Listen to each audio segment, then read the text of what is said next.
In the last episode, we talked about niching and getting really specific about who you're talking to.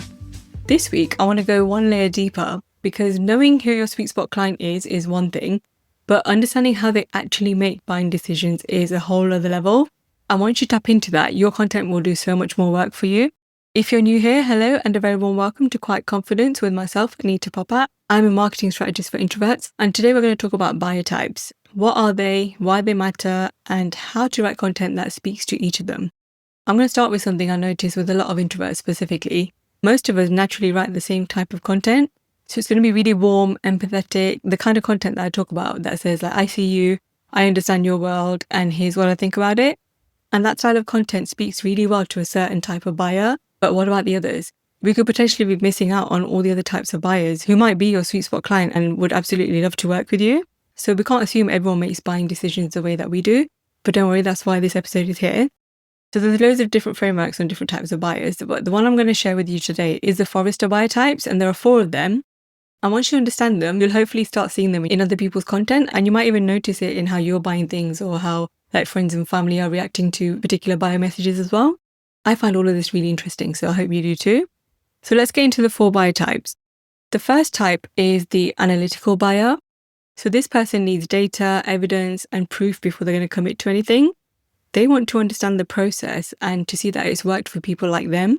So they're going to read every word of your sales page, look at your case studies, and probably ask really detailed questions before they book a call.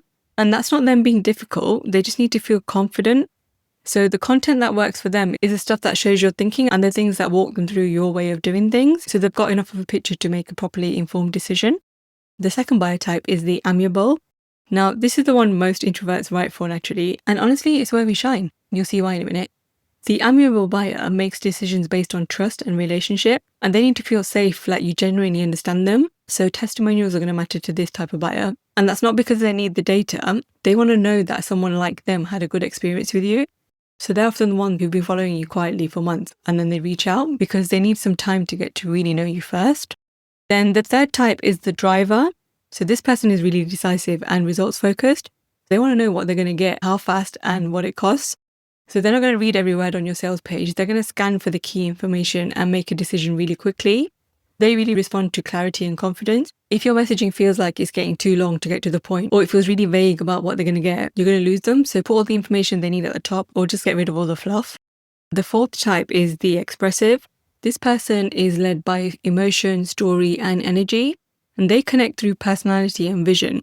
So they want to feel something when they read your content, and they're drawn to your behind the scenes, your way of seeing things, just the general vibe of what it would feel like to work with you. They don't really need a detailed process or loads of proof. They just need to feel excited and trust that you're the right person. This one is definitely me. It'd be interesting to know which one made you think, yeah, that's definitely me when I was saying them out loud. Now, this is why buyer types matter so much for your content. If you're an introvert who naturally writes warm, empathetic, story-led content, you're probably speaking really well to your amiable and expressive buyers. But what about the analytical buyers who are waiting for that case study with the numbers and the figures to show them that it works? Or for the drivers who just want you to get to the point and tell them clearly what you do and how to get started? Most people, and I really do see this all the time, write for the buyer type that matches how you make decisions yourself, which means that whole groups of potential sweet spot clients are landing on your content, maybe resonating with you as a person, but then moving on because they couldn't find the thing they needed to feel ready to work with you. And we don't want that, right? The good news is that you don't need to change your voice or create completely different content for each type of buyer. That's exhausting. You just need to be aware of what each buyer is looking for, and then you can create a good mix of content over time. So if I was to give you some examples, this is the kind of content to create for each one.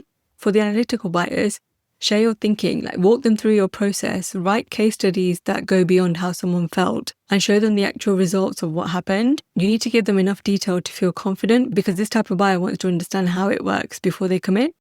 For your amiable buyers, be human. So share your stories, let them get to know you over time, and sharing testimonials that talk about the experience of working with you, not just the outcomes, work really well here. And this is probably already where you're strongest anyway. For your driver buyers, be clear and direct. So tell them what you do, who it's for, and what they'll get. Don't make them work for the information. A confident, direct call to action goes a long way. These lot will respect the decisiveness and switch off if you're being too vague. These are the ones that feel like pure sales posts, but they're what works for your driver buyers. And then for your expressive buyers, bring in your personality, like share your behind the scenes, your vision, the energy of what you're building and why. This is where your most personal, story-led content does its best work, and where introverts can have a real edge if you let yourself go there. So this week, I want you to look at your recent content and just notice which buyer types are you naturally speaking to and which ones are you missing. Now, you don't need to overhaul everything. Just start being a bit more intentional about the mix. Drop in a case study here, a direct post about your offer there, add in a behind the scenes moment, maybe share a framework that you use. Little by little, you're going to start creating content that's got something for everyone without it feeling like you're being someone you're not. If you'd like help with this, I'll pop a link to my content mixtape in the show notes, which has prompts that naturally fit into these biotypes. As always, thank you so much for listening. I would really appreciate if you could rate, review, and even share your favourite episode with your audience so we can help even more introverts build their quiet confidence and make that loud impact in the world. Speak soon.